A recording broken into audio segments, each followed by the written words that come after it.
Miarabantsika tsirairavindray amin'ny tea larobia maraina fa raika amin'ny telopolo ny volana jolay ity nono fahasoavan'ny tompo aminao ihany koa izay manaraka ny ten'Andriamanitra eto amin'ity pejy ity amin'izao maraina izao mirary ny hitahian'Andriamanitra anao sy ny anasoavany ary ihany koa ny ahafahany manome hery ho anao sy ny ankohonanao hatrany.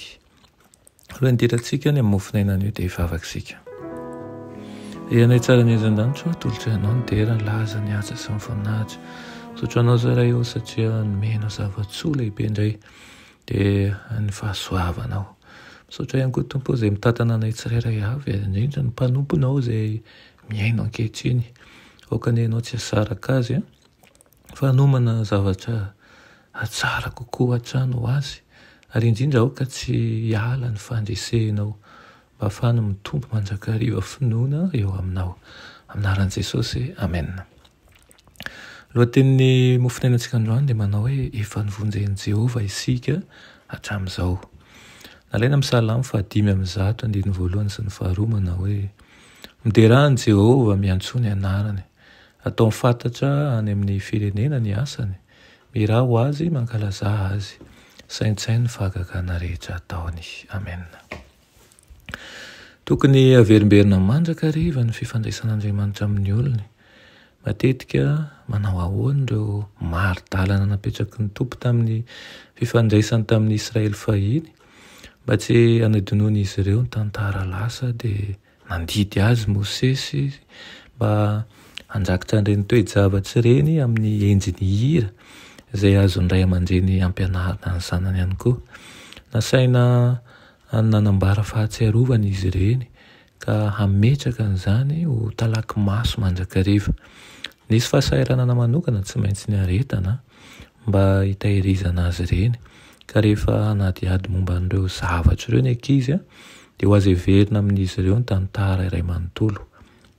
Tahaka izany ny tadidiana mandrakariva ny fitondran'Andriamanitra sy ny fahatsarana ary ny famindram-pony teo amin'ny fikarakarany sy ny fanafahan'ny olony. Ko asaina isika mba hahatsiaro ny andro fahiny izay naharetanareo ny ady mafy tamin'ny fahoriana hozy izy rehefa no hazavainy ianareo.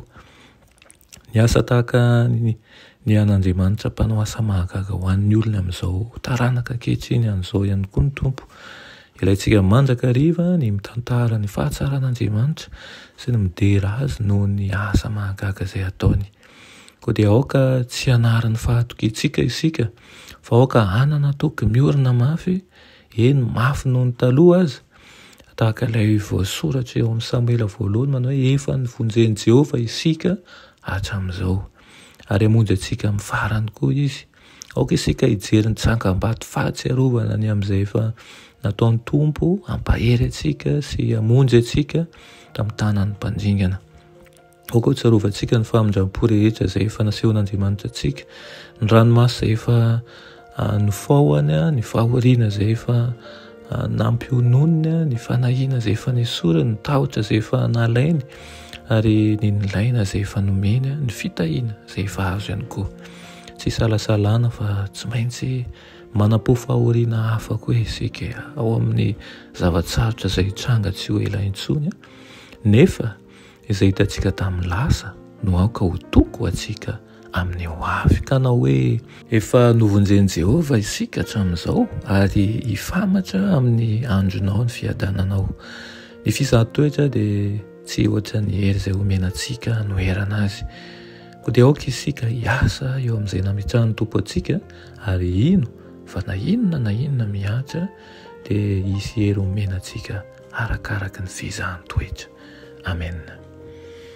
Ry tompo teanay eo mbola misaotra anao izay ny amin'izany toko menao anay izany. Misaotra ihany koa ny amin'ny tsy fandaozanao anay. Misaotra ny amin'ny fikolokoloanao sy ny fikarakaranao ny zanako rehetra na izanaiza misy azy. Dia aoka izay tompo tsy hiala amin'ny famindram-ponao fa na dia mandaharo zavatsarotra aza dia mino sy matoky fa eo anilanay mandrakariva ianao. Aminaran'i Jesosy. Amen.